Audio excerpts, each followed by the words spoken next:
दोस्तों mister chips को चैटरिस ने ऑफर कराई थी स्कूल आकर संभालने की, तो वो सुबह 10:30 बजे अपना कोट पहनता है, अपना मफरल पहनता है और स्कूल चला जाता है। रहता वो अभी भी मिस्ट्रेस विकेट के घर पे है, बस स्कूल जाता है और वापस वहीं मिस्ट्रेस विकेट के घर आ जाता है।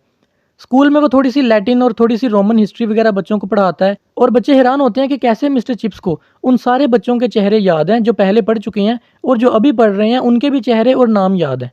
अब क्योंकि मिस्टर चिप्स की आदत थी बच्चों को जोक्स सुनाने की, तो वो जब दोबारा स्कूल गया तो उसने कई नए तरह के जोक्स बना लिए नए बच्चों को सुनाने के लिए। जैसा कि ब्रुकफील्ड में बच्चों को मंडे वाले दिन एक खाना मिलता था जिसका नाम था रिसोल, जो कि गोश्त का बना होता था। तो मिस्टर चिप्स को वो पसंद नहीं था, थोड़ा सा अजीब था, इसलिए मिस्टर चिप्स उसे कहता था एबहोरेंडम। एबहोरेंडम का मतलब है कि घटिया गोश्त। तो ये उसने जोक बनाया था बच्चों को हंसाने के लिए। दोस्तों 1917 में जो स्कूल का हेड था चैटरिस, उसकी तबीयत और ज़्यादा ख़राब हो गई, इसलिए मिस्टर चिप्स को स्कूल का हेड बनना पड़ा थोड़ी देर के लिए। ये दूसरी बार था जब मिस्टर चिप्स स्कूल का हेड बना, और कुछ ही अरसे बाद जो चैटरिस था वो वफात पा गया।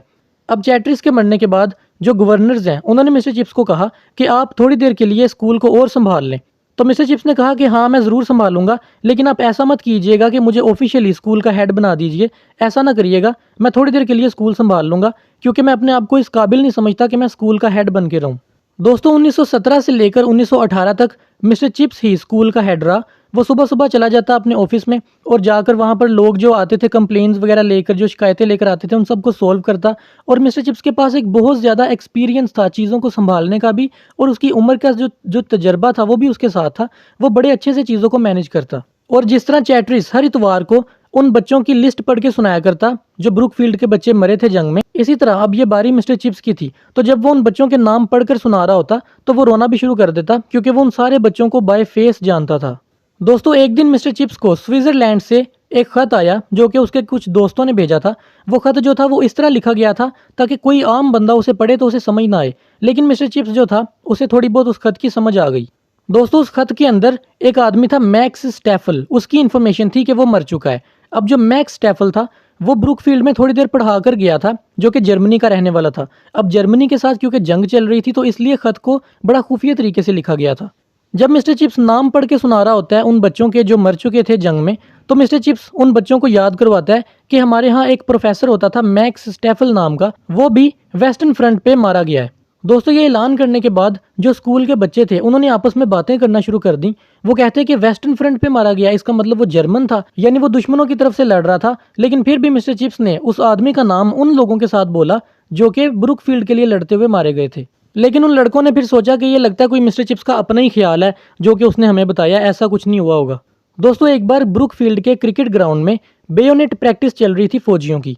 बेयोनेट प्रैक्टिस यानी जो बंदूक के आगे एक जो खंजर लगा होता है उसके साथ लोगों को मारने की प्रैक्टिस चल रही थी, जिसके बारे में मिस्टर चिप्स से पूछा गया।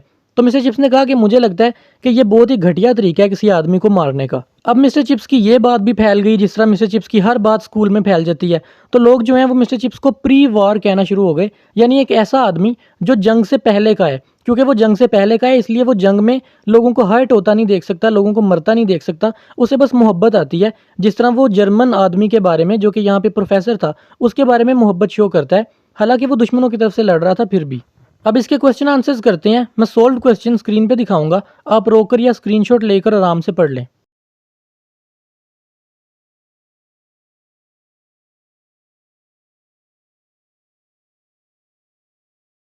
मुझे उम्मीद है आपको वीडियो पसंद आई होगी। अगर आपका कोई सवाल या सजेशन हो आप कमेंट्स में बता सकते हैं।